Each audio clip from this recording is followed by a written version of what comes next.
Try ಮಾಡಿ. Sir, ಯಾರೋ fan ನಿಮ್ಮ ಮೇಲೆ ಕಂಪ್ಲೇಂಟ್ ಕೊಡ್ತಾರಂತೆ, ಯಾಕಂದ್ರೆ 3 ಜನ ಸ್ಟಾರ್ಗಳನ್ನ ತುಂಬಾ ಬ್ಯಾಲೆನ್ಸಿಂಗ್ ಆಗಿ ತೋರಿಸಿದ್ದೀರಾ. ಇಲ್ಲಿಂದ ಸ್ಟಾರ್ ವಾರು ಫ್ಯಾನ್ಸ್ ವಾರು ಎಲ್ಲ ಸ್ಟಾರ್ಟ್ ಆಗ್ತಾ ಇತ್ತು. ಸೊ ಹೆಂಗ್ ಸಾಧ್ಯ ಇದು ಅಂತ ನಾನು ನೋಡಿದೆ, ಆ ವಿಡಿಯೋ ನೋಡಿದೆ. ಒಬ್ಬ ಭಾಳ ಕ್ಯೂಟಾಗಿ ಹೇಳಿದರು. Thank you so much. ಆ ವಿಮರ್ಶೆ ಅವ್ರು ತಮಾಷೆಯಾಗಿ ಹೇಳಿರ್ಬೋದು, ಬಟ್ ಭಾಳ ಸತ್ಯವಾಗಿ ಹೇಳಿದ್ದಾರೆ. ಆಗ ನಾ ಜವಾಬ್ದಾರಿ ಇತ್ತು ನನಗೆ. 3 ಜನರು ದೊಡ್ಡ ನಟರು, ಅವರವರಿಗೆ ನಾನು ಇಷ್ಟ ಬಂದಂಗೆ ಮಾಡೋಕ್ಕಾಗಲ್ಲ. ಅದನ್ನು ಖಂಡಿತವರು ಬ್ಯಾಲೆನ್ಸ್ ಮಾಡಿದವರು ಅವ್ರು ಕಂಡಿದ್ದಾರೆ ಅಂದರೆ ಭಾಳ ಖುಷಿ ಆಗುತ್ತೆ. ಸರ್, ಇದೆಲ್ಲ ಹೊರತುಪಡಿಸಿ ಅರ್ಜುನ್ ಜನ್ಯ ಅವರು ಈ ರೀತಿಯಾದಂಥ ಕಥೆಯ ಮುಟ್ಟೋದಕ್ಕೆ ಅವರ ಪರ್ಸನಲ್ ಲೈಫಲ್ಲಿ ಆದಂಥ ಕೆಲವೊಂದು ಡಿಸ್ಟರ್ಬೆನ್ಸ್ ಅಂದರೆ ನಿಮ್ಮ ಸಹೋದರ ಸಾವು ತುಂಬ ಮಾಡಿದ್ರಿ ಅಂತ ನಿಮ್ಗೆ ಅದೇ ಯಾಕೆ ಅಷ್ಟೊಂದು ಕಾಡ್ತು ಅಂತ? ಅಲ್ಲ, ಅದೇ ನಾನು ಹೇಳಿದ್ನಲ್ಲ, ಅದು ನಮ್ಮ ಅಣ್ಣನ ಕಳ್ಕೊಂಡಾಗ ನನ್ನ ಕೈಯಲ್ಲಿ ಇದೇನು ಗರುಡ ಪುರಾಣದ್ದು ಶಾಸ್ತ್ರಗಳು ಮಾಡಿಸಿದ್ರು, ಆ ಶಾಸ್ತ್ರಗಳು ನನ್ನ ತುಂಬ ಹಾಂಟ್ ಮಾಡೋಕ್ಕೆ ಸ್ಟಾರ್ಟ್ ಆಯ್ತು. ಯಾಕಂದರೆ ತುಂಬ ಹತ್ತಿರದಲ್ಲಿದ್ದರು ನನಗೆ ನಮ್ಮ ಅಣ್ಣ.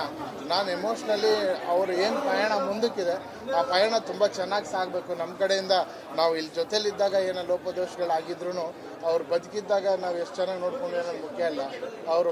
ಅವರು ಸತ್ತ ಮೇಲೆ ನಾವು ಅಳೋದು ಮುಖ್ಯ ಅಲ್ಲ, ಬದುಕಿದಾಗ ಎಷ್ಟು ಚೆನ್ನಾಗಿ ನಾವು ನೋಡ್ಕೊತೀವಿ ಅನ್ನೋದು ಮುಖ್ಯ.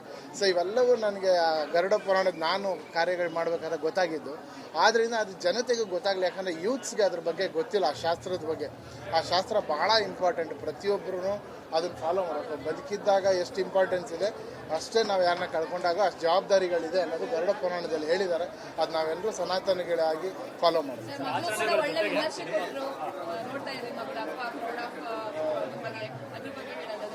ಭಾಳ ಸಂತೋಷ ಆಯ್ತು. ಯಾಕಂದರೆ ಈ 3.5-4 ವರ್ಷದಿಂದ ಫ್ಯಾಮ್ಲಿನ ಭಾಳ ದೂರದಲ್ಲಿ ಇದ್ಬಿಟ್ಟಿದ್ದೀನಿ. ಅವ್ರುಗಳು ಏನು ಕಂಪ್ಲೇಂಟ್ ಮಾಡಿಲ್ಲ, ಅವರು ಮಾಡಲಿ ಅಂತ ಬಿಟ್ಟಿದ್ರು. ಬಟ್ ನನ್ನ ಮಗಳು ಫಿಲ್ಮ್ ಮೊನ್ನೆ ನೋಡ್ಬಿಟ್ಟು ಭಾಳ ಖುಷಿ ಪಟ್ಟರು, ಭಾಳ ಸಂತೋಷ. ಸರ್, ಮೂವಿ ಜೊತೆಯಲ್ಲಿ ಈಗ ಮ್ಯೂಸಿಕ್ ಅದ್ಭುತವಾಗಿ ಮೂಡಿ ಬಂದಿದೆ. ಒಂದು ಹೊಸ ಜಾನರನ್ನು ಕ್ರಿಯೇಟ್ ಮಾಡುವಂಥ ಪ್ರಯತ್ನ ಏನಾದರೂ ಮಾಡಿದ್ದೀವಿ? ಖಂಡಿತವಲ್ಲ ಸರ್. ಈ ಕಥೆನೇ ತುಂಬ ಹೊಸದಾಗಿರೋದ್ರಿಂದ ಮ್ಯೂಸಿಕ್ಕು ರೆಗ್ಯುಲರಾಗಿ ಮಾಡೋಕ್ಕಾಗಲ್ಲ. ಒಂದೊಂದು ವೆರೈಟಿನಲ್ಲೇ ತೊಗೊಂಡೋಗ್ಬೇಕು. ಆದ್ದರಿಂದ ಭಾಳ ಟೈಮ್ ತೊಗೊಂಡು ಮ್ಯೂಸಿಕ್ ಕೂಡ ಮಾಡಿದ್ದೀನಿ. ನೀವು ಅಬ್ಸರ್ವ್ ಮಾಡಿದ್ರೆ ಉಪ್ಪಿ ಸರ್ ಟ್ರ್ಯಾಕೇ ಬೇರೆ ಇರುತ್ತೆ, ರಾಜ್ ಸರ್ ಟ್ರ್ಯಾಕ್ ಬೇರೆ ಇರುತ್ತೆ, ಶಿವಣ್ಣಾಗ ಒಂದು 2-3 ಟ್ರ್ಯಾಕ್ ಇರುತ್ತೆ, ಕೊನೆ ಕ್ಲೈಮ್ಯಾಕ್ಸಲ್ಲಿ ಬೇರೆ ಥರ ಇರುತ್ತೆ. ಸೊ ಭಾಳಷ್ಟು ಕೆಲಸ ಮಾಡಿ.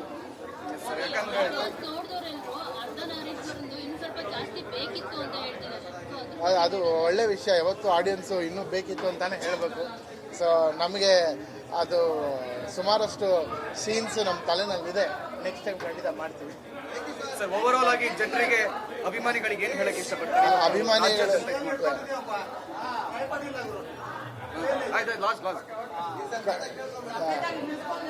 ಓಕೆ, ಥ್ಯಾಂಕ್ ಯು ಸರ್, ಒಳ್ಳೆಯದಾಗಲಿ. ಅಭಿಮಾನಿಗಳಿಗೆ ಧನ್ಯವಾದಗಳು ಹೇಳೋಕ್ಕೆ ಇಷ್ಟಪಡ್ತೀನಿ. ಕನ್ನಡ ಸಿನಿಮಾನ ಇಷ್ಟು ವಿಜೃಂಭಣೆಯಿಂದ ನೀವೆಲ್ಲ ಪೂಜಿಸ್ತಾ ಇರೋದು ಭಾಳ ಸಂತೋಷ ಆಗ್ತಾಯಿದೆ. ಆಶೀರ್ವಾದ ಮಾಡಿ ಇನ್ನೂ ಹೆಚ್ಚಾಗಿ ಎಲ್ಲರ ಕುಟುಂಬದ ಸಮೇತ ಬಂದು ಸಿನಿಮಾ ನೋಡಿ. Thank you.